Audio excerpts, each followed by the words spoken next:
સિંહનું દૂધ છે ને એ તો સોનાના પાત્રમાં જ ઝીલી શકાય, એમાં ઠામડા ટીનના ન હાલે. Is only Vimal Yogi Adityanath. શા માટે યોગી આદિત્યનાથ જ આમાં ફિટ બેસે છે? એનો એક જવાબ કહું, શા માટે નહીં. એક નિશ્ચિત વાત છે કે ભગવાધારી અને કટ્ટર હિન્દુવાદી કપડા માત્રથી વિદેશના લોકો ભડકે તો એને મુબારક. કારણ કે મહાત્મા ગાંધી પણ પોતળી પહેરીને લંડનની ગોળમેદી પરિષદમાં હાજરી આપવા ગયા હતા. મારા જેવું કાળું ટી શર્ટ પહેરી નથી જતા. હમણાં વ્હાઇટ હાઉસમાં બેહવા ગયા, મીટિંગ કરવા, ઝઘડો થયો, બાજા, આપણી ભાષામાં કહું તો કાયદેસર બથો આવવાનું બાકી રાખ્યું, પણ આવું ટી શર્ટ પહેરેલું. લ્યો, દેશનું ઇન્ડિયામાંથી હિન્દુસ્તાનીકરણ થવા જઈ રહ્યું છે. તમે ગમે તેટલું કરો, ખોખારા ખાધે પેટ ન ભરાય. છેલ્લા કેટલાક દિવસોથી ભાજપના રાષ્ટ્રીય અધ્યક્ષ કોણ બનશે તેની ચર્ચાઓ થઈ રહી છે અને તેમાં જોઈએ તો સતત વિલંબ પણ થઈ રહ્યો છે. ઘણો સમય થયો છે લોકસભાની ચૂંટણી ગયે, પરંતુ કોણ બનશે, કોણ હશે ચહેરો, તેના પર સતત ચર્ચાઓ થઈ રહી છે, પ્રશ્નાર્થો થઈ રહ્યા છે. પરંતુ હાલમાં જ આગામી 30 માર્ચે સંઘ વડા મોહન ભાગવત અને નરેન્દ્ર મોદી વચ્ચે જે બેઠક થવાની છે તેને લઈને ક્યાંક ને ક્યાંક એવી અપેક્ષાઓ સેવામાં આવી રહી છે અને સંઘ કેટલાક દિવસોથી એવા ચહેરાની શોધમાં હતો કે જે સંઘની વિચારધારા છે તેને આગળ રાખી શકે, અને તેમાં યોગી આદિત્યનાથ છે તેનું નામ સૌથી મોખરે આવતું હતું. એટલે કહી શકાય કે યોગી આદિત્યનાથ હોઈ શકે છે ભારતીય જનતા પાર્ટીના નવા રાષ્ટ્રીય અધ્યક્ષ, અને હાલ દેશભરમાં તેની ચર્ચાઓ થઈ રહી છે. કહી શકાય કે આગામી સમયમાં રાજકીય કહી શકાય ભૂકંપ આવે તેવી પણ શક્યતાઓ સેવાઈ રહી છે. ત્યારે ચર્ચાઓ થઈ રહી છે, ત્યારે ચર્ચાને લઈને વાત કરવા માટે આપણી સાથે હેડલાઇન ન્યૂઝના ગ્રુપ એડિટર અને વરિષ્ઠ પત્રકાર જગદીશ મહેતા સર જોડાઈ ચૂક્યા છે.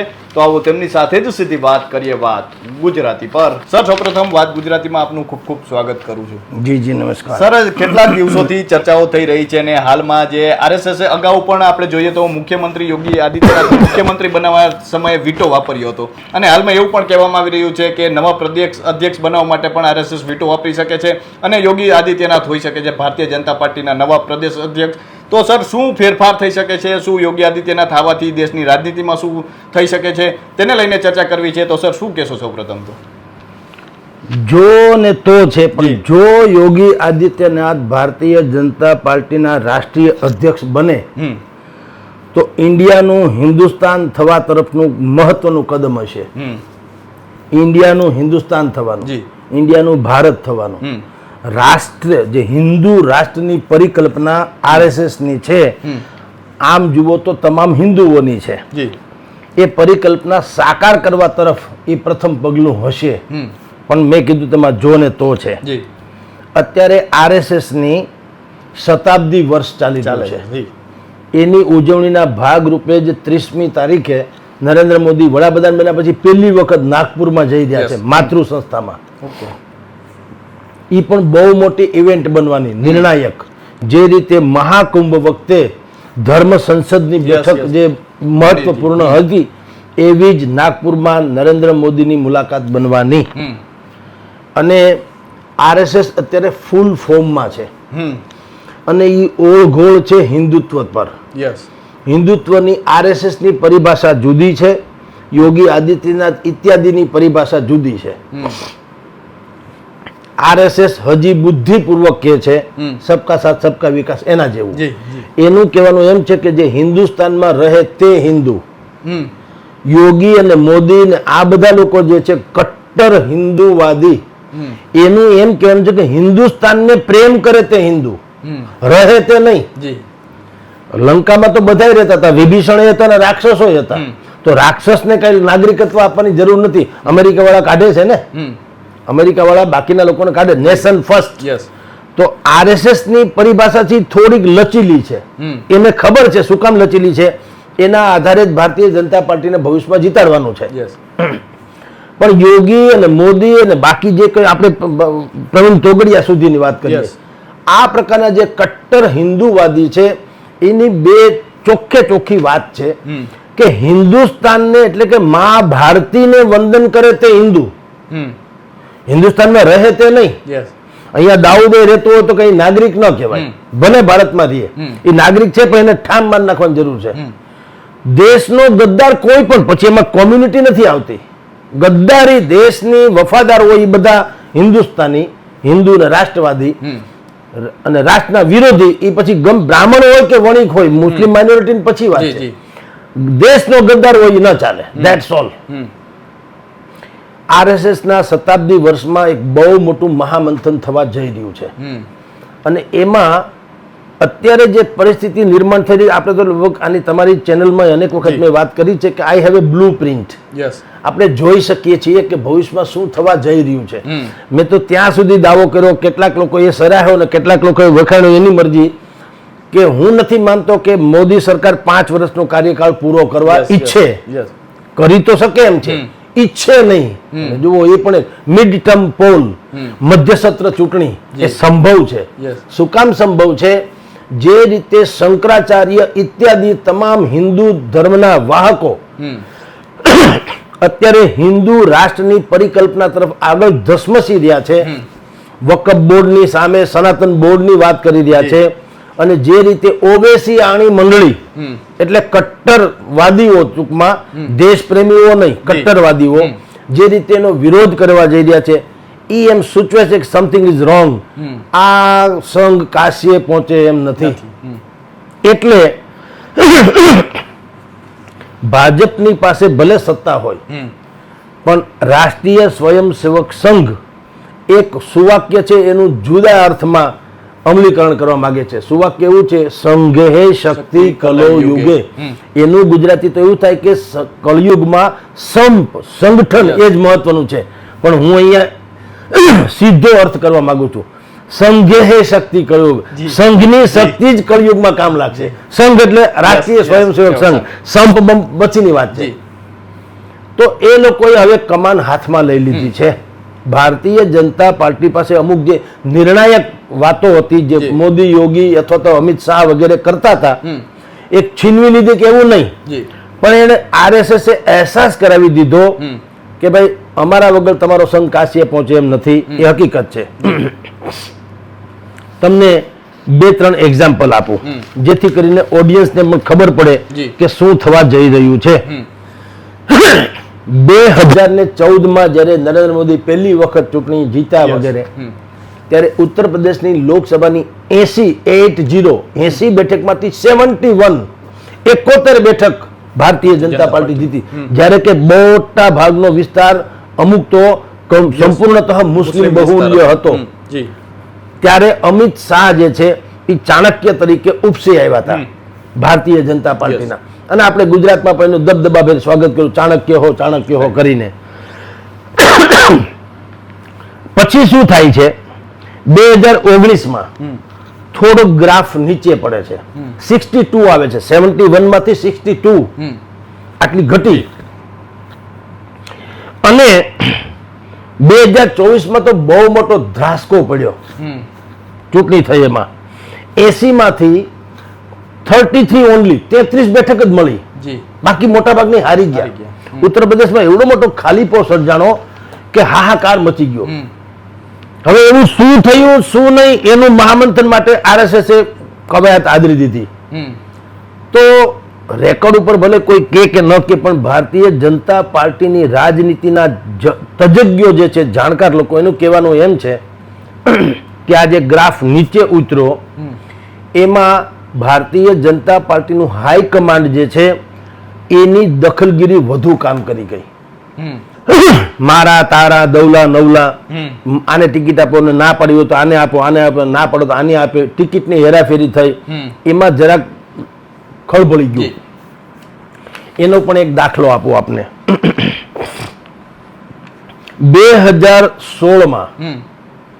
2016માં શિવપ્રસાદ શુક્લા નામના એક વ્યક્તિને રાજ્યસભાના સંસદ બનાવવામાં આવ્યા. શિવપ્રસાદ શુક્લ જે છે એ એન્ટી યોગી જૂથના વ્યક્તિ ગણાય છે, યોગીની વિરોધના. યોગીએ કીધું હતું કે આને તમે ટિકિટ આપતા નહીં, એટલે ટિકિટ તો ન મળી. તને રાજ્યસભાના સંસદ બનાવ્યા અને કેન્દ્રમાં નાણામંત્રી બનાવ્યા, રાજ્ય કક્ષાના વિત્ત મંત્રી, નાણાં કક્ષાના, નાણાં વિભાગના. એટલે યોગીની વિરુદ્ધમાં આ પ્રકારની કાર્યવાહી ઉપર લેવલેથી થવા માંડી. આ મેં એક્ઝામ્પલ આપ્યું. એવી બધી આ 2014માં પણ ઓમાં બહુ થઈ. 2024માં એટલે 33 બેઠક આવી, 80 માંથી 33. ટિકિટની જે હેરાફેરી થઈ એમાં એનો ગ્રાફ ઘટી ગયો. એટલે યોગીને ડેમેજ કરવાની વાત હાલવા માંડી. શું કામ? ભારતીય જનતા પાર્ટીનો એક ખેમો અને દેશનું મોટા ભાગનું હિન્દુ લોકો એ માની રહ્યા છે જી યોગી પછી મોદી પછી યોગી જ હોઈ શકે, આ એની માન્યતા છે. આ જે ખળભળાટ મચ્યો તો એમાં RSS એની ભૂમિકા પછીથી બહુ મહત્વની ગણાણી. શું કામ? RSS એ કીધું કે ભાઈ જુઓ, ભારતીય જનતા પાર્ટીને જો એમ લાગતું હોય કે અમે લોકો, કારણ કે આપની જાણ ખાતર એક સમયે જેપી નડ્ડા એણે એવું બયાન આપ્યું હતું કે ભારતીય જનતા પાર્ટી હવે એવડી મોટી ને સક્ષમ પાર્ટી આત્મનિર્ભર બની ગઈ છે કે અમારે હવે RSS ની ઘોડી લેવાની જરૂર નથી. હાલાકી પછી બડી માફામાફી બહુ થઈ, પણ એનાથી RSS ને લાગી આવ્યું કે ભાઈ તમે મૂળિયાને ક્યાં ઉકેલો છો, તમારી જે ડાળ લીલી છમ છે એ અમારા મૂળિયાને કારણે છે. તમે જો એને શિખર જે છે, શિખર ગમે તેટલું ઉત્તંગ હોય એ તળેટીની અવગણના કરી શકે નહીં. તળેટીની અવગણના કરો શિખર ખળબળી જાય. એ લાગી આવ્યું એટલે RSS એ કીધું કે ઓકે, તમે તમારી રીતે જો સક્ષમ હોય તો હવે ચૂંટણી જીતી જાજો. RSS એમાંથી હટી ગયું ચૂંટણીમાંથી. એને કારણે ઉત્તર પ્રદેશમાં 33 બેઠકો જ મળી, બાકીની બધી હારી ગયા લોકસભાની. અને બાકીના લોકસભાની જે ચૂંટણી થઈ 2024ની એમાં 400 કે પાર મોદી સરકાર, 400 કે પાર મોદી સરકાર, એને બદલે 240 આવી ગઈ. એ RSS નું સુસુપ્તકરણ, એને એમાંથી બાદબાકી કરી પોતાની જાતને. તો ગ્રાફ નીચે આવી ગયો, બધા ધરતી ઉપર આવી ગયા.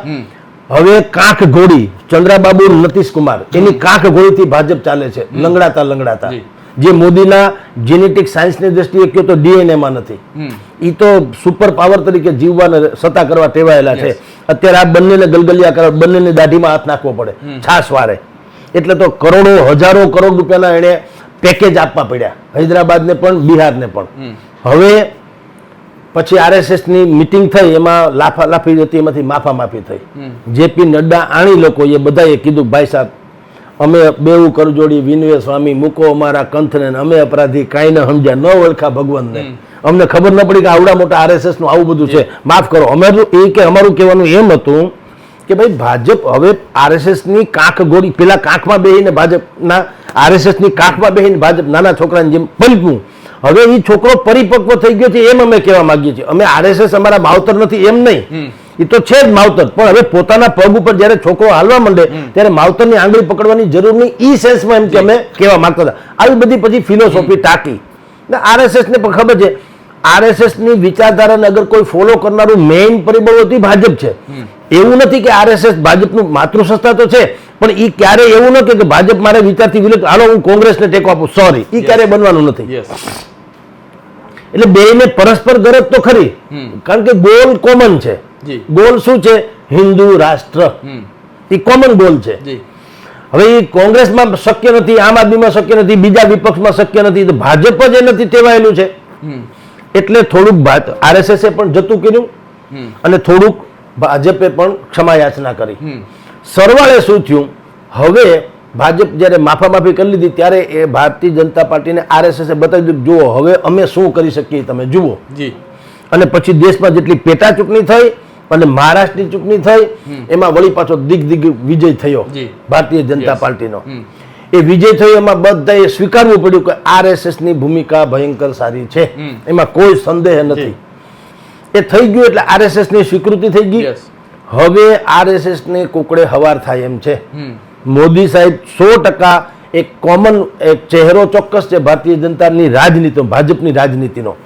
પણ 2014માં હતો એવો નહીં કે હવે મોદી સિવાય કોઈ હાલે એમ, એવું નથી. યોગી પણ હાલે એમ છે. અને ખાસ કરીને યોગીનું બટેંગે તો કટેંગે એ જે સૂત્રથી લગભગ રાષ્ટ્રીય સૂત્ર જેવું બનવા માંડ્યું, હિન્દુઓને લાગે વળગે ત્યાં સુધી. તો યોગીએ પોતાની જાતને સમારી અને એણે ક્યારેય કટુ વચન ન બોલ્યા. એના ભાષણ તમે ગમે ત્યાંના સાંભળો, દર 3જી મિનિટે ભારતીય જનતા પાર્ટીનો હાઈકમાન્ડ અને આદરણીય યશસ્વી વડાપ્રધાન નરેન્દ્ર મોદી એ તો મંત્ર જાપ કર્યા જ કર્યા.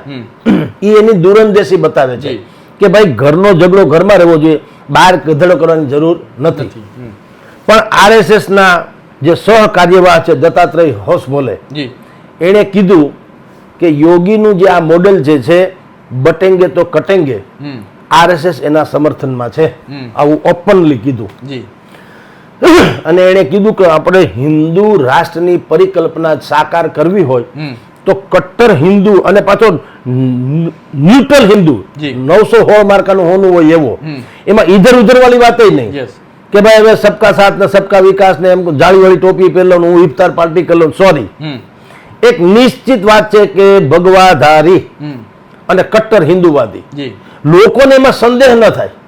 હિન્દુસ્તાની કોણ? જે હિન્દુસ્તાનને પ્રેમ કરે, આદર કરે, ભારતને માતા માને, એમાં છોછ ન રાખે, કોઈ પણ સધાર્મિક સોચ એ પણ નહીં.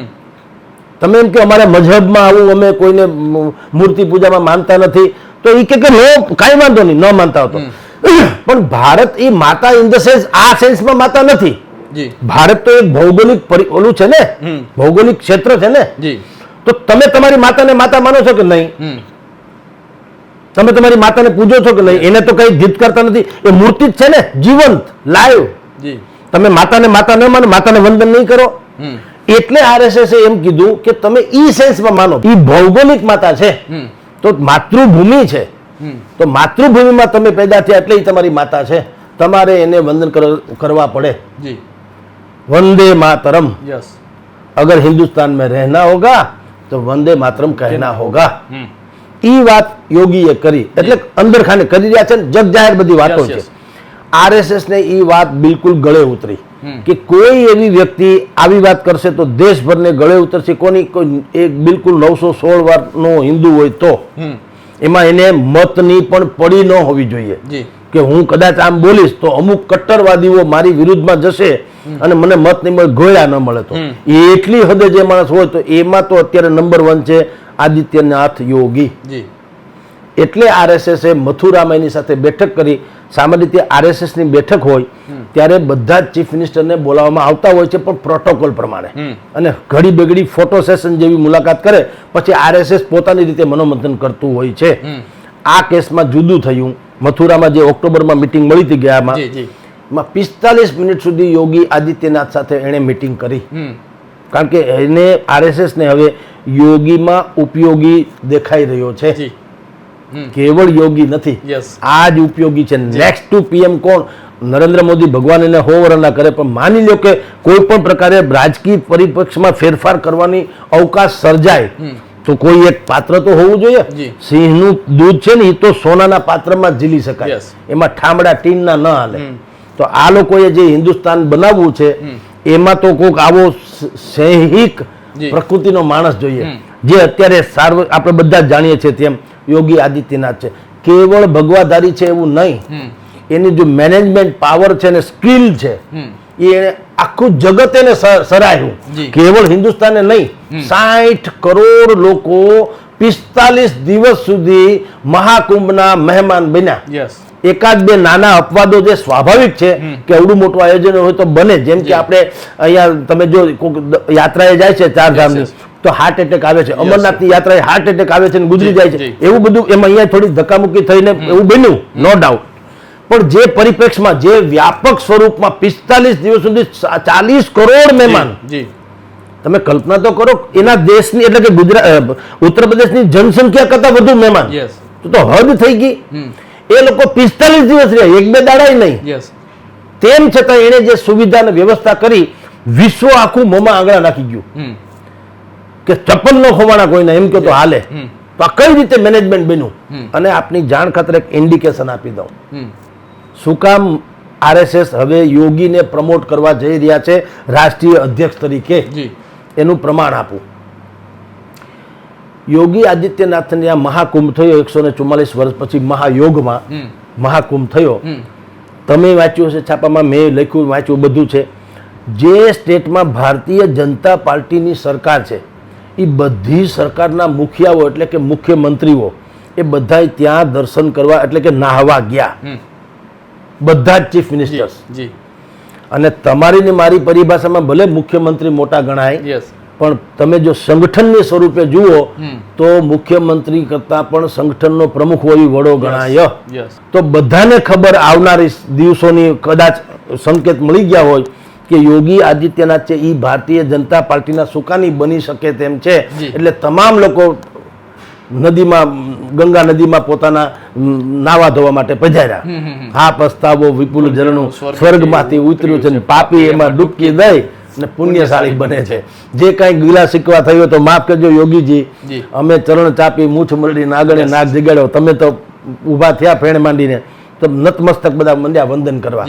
એટલે અત્યારે અમે જ લોકોએ જો કે આ અમારા હેડલાઇન દૈનિકમાં આને હેડલાઇન બનાવી છે આ સમાચારને, કારણ કે સમાચાર ભારતીય રાજનીતિમાં અને ભારતીયની આખી સાંસ્કૃતિક રીતે તમે જુઓ તો પણ એક બહુ મોટો બદલાવનો એ સંકેત આપનારા સમાચાર હતા. એટલે અમે લોકો એને મેઇનમાં હાઇલાઇટ કર્યા છે કે RSS જે છે એ યોગી આદિત્યનાથને ભારતીય જનતા પાર્ટીના રાષ્ટ્રીય અધ્યક્ષ બનાવવાની ફેવર કરી રહ્યા છે. હવે બને ન બને એ પડશે એવા દેવાશે, પણ શું કામ હોઈ શકે એનું થોડુંક મેં તમને આંકલન કરી બતાવ્યું. જી સર, જે રીતે આપણે વાત કરી કે યોગી આદિત્યનાથનું નામ અત્યારે છે તે ઉછળી રહ્યું છે, જે રીતે કહેવાય રહ્યું છે, ચર્ચાઓ સૌથી વધુ થઈ રહી છે, તો સર શા માટે યોગી આદિત્યનાથ જ? કારણ કે આપણે જોઈએ તો નીતિન ગડકરી પણ છે, તો અને આપણે જોઈએ તો અનેક એવા ચહેરાઓના નામ પણ ચર્ચાઈ રહ્યા છે, રાજનાથસિંહ હોય કે પછી દેવેન્દ્ર ફડણવીસ હોય, અને અનેક એવા ચહેરાઓ છે, પરંતુ સર શા માટે યોગી આદિત્યનાથ જ આમાં ફિટ બેસે છે? એનો એક જવાબ કહું, જી શા માટે નહીં. જી જી જે માહોલ દેશનો સર્જાઈ રહ્યો છે તો વાય નોટ, શું કામ નહીં? આ જ હોઈ શકે. જુઓ સાહેબ, એવું છે નેશન ફર્સ્ટની નીતિ અમેરિકાથી માંડીને તમામ દેશમાં ચાલે છે. નેશન ફર્સ્ટ, એના માટે બાય હુ કેન કુક પાકિસ્તાનને પોતાના નેશનની પડી છે એટલે આતંકવાદીઓને જન્મ આપે છે. તમે કલ્પના તો કરો, નહીતર આતંક એ કોઈ દિવસ પાળવાની પ્રશ્ન નથી, તો ખાળવાની પદ્ધતિ છે. ખાળવું જોઈએ એને, તો એને બદલે પાળે છે. શું કામ? એને એમ છે કે અમને કોઈ બચાવશે અથવા અમારાથી કોઈ ડરશે તો આતંકવાદીઓના કારણે ડરશે, કારણ કે એની પાસે બીજી કોઈ ઉપલબ્ધિ તો છે નહીં. તો નેશન ફર્સ્ટની નીતિને આધારે જો લોકો આતંકવાદને પણ બઢાવો આપી શકતો હોય તો આપણે તો યોગી આદિત્યનાથ શું કામ ના આપીએ? કારણ કે આ તો રાષ્ટ્રવાદી વાત છે. દરેક નાગરિકના મન મસ્તિષ્કમાં રાષ્ટ્રપ્રેમ ઉજાગર કરવા માટે તેને યોગી આદિત્યનાથ જેવો ચહેરો જો મળતો તો વાય નોટ? એવું શું કામ નહીં? એવું શા માટે ન હોવું જોઈએ? કારણ કે નેશન ફર્સ્ટ મેં કીધું હવે ગ્લોબલ મંત્ર બનતો જાય છે. દરેક દેશને એમ લાગે છે કે અમારું દેશ જે છે એ પહેલા રહેવું જોઈએ, બાકી બધું પછી. ડોનાલ્ડ ટ્રમ્પ એ અત્યારે જેટલા સ્ટેપ્સ લઈ રહ્યા છે એ શું છે? ડેટા વાળી વાતોથી માંડીને જેટલા પણ અત્યારે આયામો નેશન ફર્સ્ટ સિવાય શું છે એ કીધું છે ને. એને સૌથી પહેલા કીધું કે હું અમારા દેશની પાછી એની ઓરિજિનલ જે એની નેતૃત્વ એને જગતના કાકા કે જગત ચાચા, તો હું એને જગ ચાચા પાછો બનાવવા માંગુ છું. Nation first. મોદીની સાથેનું એનું ટ્યુનિંગ હોવાનું કહેવાય છે કે મિત્રતા મોદી કે છે. ઓલાય તો જો કે અત્યારે તો સંકેત નથી આપ્યા એવા, તો બધાને ડિપોર્ટ કર્યા ને આપણા લોકોને, ગેરકાનૂની હતા એને કાઢી મૂક્યા, હજી એના લિસ્ટમાં છે. હવે એને બધા આયામો બદલાવ્યો કે અમારે ત્યાં આવે ને ગ્રીન કાર્ડ લઈ લે એટલે પરમેનન્ટ નાગરિક. સોરી, હવે એવું કાંઈ નહીં, અમારે ત્યાં જન્મે એટલે નાગરિક બને એવું નહીં, વગેરે વગેરે. તો એ શું છે? Nation first. એને ખબર પડી કે આપણા દેશમાં ભલે ભારતના લોકો આવ્યા તો ધંધો ધાપો કરવા આવ્યા, પણ બીજા લોકો આવ્યા છે તો ઘૂસીને પોતાનું અધિપત્ય સ્થાપી રહ્યા છે. આધિપત્ય. બ્રિટન, લંડનમાં તમે જુઓ, ત્યાંના વડાપ્રધાન સહિતના એ આશંકા વ્યક્ત કરીને કે હવે ટૂંક સમયમાં અમારું ઇસ્લામીકરણ થઈ જવાનું. અને તમે આપણે બધા જ એના વિડીયો જોયો છે કે લંડનની શહેરી ગલીઓમાં લાખોની તાદાદમાં લોકો ત્યાં નમાઝ પઢે છે અને જમણવાર કરે છે, જેને ઇફતાર પાર્ટી કહેવાય, ભર બપોરે, અને વિડીયો ઉપલબ્ધ છે. અને ત્યાંની સરકારને દહેશત છે કે અમારે હવે ઇસ્લામીકરણ થવામાં જરાય વાર નથી, અને એ શક્ય છે કે નજીકના ભવિષ્યમાં થશે. અખબારોમાં આવેલી વાતો છે, જગ જાહેર, એમાં કઈ લાજ કાઢવાની જરૂર નથી. તો સવાલ એ છે કે એ જે દહેશત છે એ બધા દેશને લાગ્યું કે પહેલી વાત કે આપણે હશે તો બધું હશે. આપણે એટલા બધા ઉદાર ન થઈ જવા જોઈએ કે આપણે પછી હાવ બેકાર થઈ જઈએ. એ જે નેશન ફર્સ્ટની દુનિયાભરમાં જે અત્યારે મંત્ર બની ગયો છે અને બધાને જરૂરિયાત લાગી છે, એવી જ જરૂરિયાત હિન્દુસ્તાનને છે. કારણ કે આપણા દેશ જે રીતે અત્યારે સાંપ્રદાયિક રીતે અંદરો અંદર બાકીના બધા ગ્રહ કલેશ જેવી વાતો હાલે છે, જાતિવાદ, વર્ગવાદ, પ્રદેશવાદ, ફલાણા ઢીકણા, જૂથવાદ ઇત્યાદિ, તો દેશ રફે દફે થઈ જાય. તો હિન્દુસ્તાનમાં એટલે હિન્દુ લોકોને જીવવા માટે આ પૃથ્વીમાં એક જ દેશ છે, એનું નામ હિન્દુસ્તાન છે. બાકી દાખલા તરીકે મુસ્લિમ કોમ્યુનિટીઝ છે 156 દેશમાંથી 40 દેશ એવા છે જ્યાં મુસ્લિમ કોમ્યુનિટી હાઈ લેવલમાં છે ને જીવી શકે એમ છે. તો અહીંયા મુસલમાનને કોઈ ઇનકાર છે નહીં. તમે રાષ્ટ્રને પ્રેમ કરતા હોવા જોઈએ. જેમ દાઉદી વોરા સમાજના ધર્મગુરુ એ કહે છે કે તમે જે દેશમાં રહ્યો એ દેશને વફાદાર રહ્યો. પાકિસ્તાન હોય તો પાકિસ્તાનને વફાદાર રહ્યો, હિન્દુસ્તાન હોય તો હિન્દુસ્તાનને વફાદાર રહ્યો. અને પ્રતિભાઈ આપને કૃપાલસિંહ તમને એક વાત કરી દઉં, ગઈકાલની જ વાત, આજની જ વાત છે. દિલ્હી હાઈકોર્ટમાં એક ભાઈએ અરજી કરી, દિલ્હી હાઈકોર્ટમાં અરજી કરી હતી કે ઇન્ડિયા જે શબ્દ છે એ ભારતીય સંસ્કૃતિનું નિરૂપણ કરવામાં નિષ્ફળ ગયું છે. ઇન્ડિયા જે છે એ શબ્દ અંગ્રેજી છે, સંગઠનવાદી એ લોકોનો, સામ્રાજ્યવાદીઓનો શબ્દ છે ઇન્ડિયા. કારણ કે એને ભારત આવડ્યું નહીં. આપણે હિન્દુ સંસ્કૃતિમાંથી હિન્દુસ્તાન હતું તો હિન્દુસ્તાન એને બોલતા ન આવડ્યું એટલે ઇન્ડિયા કરેલું છે. તો પુનઃ આપણને બધાને તમે એ નાગરિકોને જે એ સંસ્થાનવાદી જે આખી માનસિકતા છે સંસ્થાનવાદી એમાંથી મુક્ત કરાવો અને ઇન્ડિયા શબ્દ કાઢી અને અહીંયા હિન્દુસ્તાન અથવા ભારત બેમાંથી એક કરાવડાવો. તો દિલ્હી હાઈકોર્ટે કેન્દ્રને નોટિસ પાઠવી છે આપની જાણ ખાતર. દિલ્હી હાઈકોર્ટના જસ્ટિસ છે સચિન દત્તા, એની ખંડપીઠે નોટિસ કેન્દ્રને પાઠવી છે કે તાત્કાલિક જવાબ આપો, ક્યારે કરો છો ભારત અથવા હિન્દુસ્તાન. અને કૃપાલસિંહ કદાચ તમારી ચેનલમાં કીધું હશે, મેં બાકીમાં કીધેલું છે, પણ કહું કે મેં તમને પેલા શબ્દ I have a blue print, એટલે મારી પાસે આમ બ્લુ પ્રિન્ટ નથી પણ હું જોઈ શકું છું શું થવા જઈ રહ્યું છે.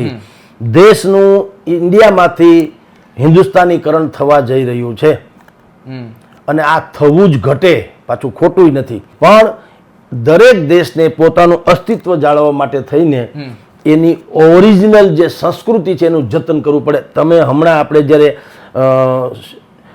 ઓલા કોમન સિવિલ કોડ એની જે વાત આવી એમાં તમે જુઓ કેટલાક રાજ્યોને, આપણા દેશના કેટલાક રાજ્યોને એમાંથી બાકાત રાખવાની વાત આવી છે. શું કામ? મૂળ સંસ્કૃતિથી જ આપણો દેશ સમૃદ્ધ છે. તો તમે સંસ્કૃતિ ભૂસી નાખો ન ચાલે.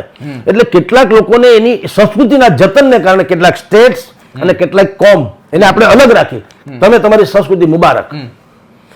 ઈ સેન્સમાં કહું છું કે હવે આપણા દેશને ઇન્ડિયામાંથી ભારત બનાવવો બહુ જરૂરી છે. કારણ કે હવે હિન્દુસ્તાન કે ભારત હોવું જરૂરી છે.